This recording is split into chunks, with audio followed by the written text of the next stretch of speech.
Olá pessoal, bem-vindo ao quadro. Na aula de hoje iremos tratar sobre a equação geral dos gases.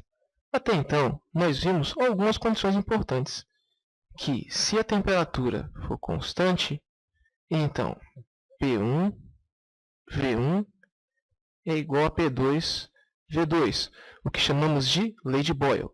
Vimos também que se a pressão for considerada constante, nós temos a lei de Charles, que diz que V1 sobre T1 é igual a V2 sobre T2, certo? Onde esse V aí trata do volume.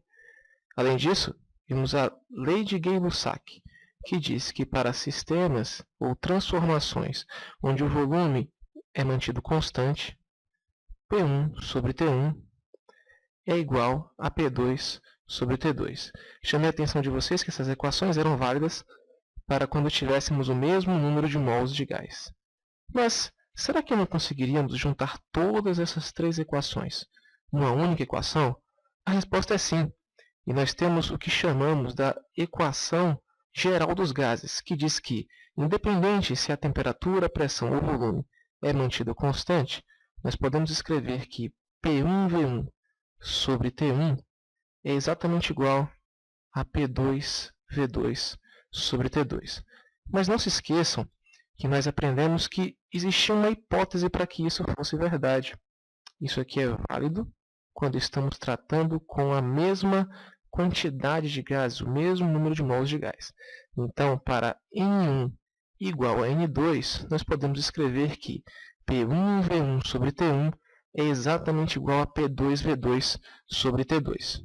Nós iremos escrever que essa é a equação geral dos gases ideais. Tudo bem? Vamos ver um exemplo, pessoal, de como isso pode ser aplicado? Olha só, nós temos aqui uma questão que diz: certo gás foi submetido a um aquecimento em que a temperatura dobrou e a pressão quadruplicou. Tudo bem? Qual o volume ocupado pelo gás após o aquecimento? Olha só, nós temos aqui os dados que a pressão era de 1 atmosfera inicial, T1 era 300 Kelvin, V1 era 2 litros. Foi dado da questão. Sabemos então que a temperatura em 2, ela dobrou, então ela vale 600 Kelvin, certo? Que a pressão em 2, ela quadruplicou, vale 4 atmosferas. E não sabemos ainda quem é o volume em 2.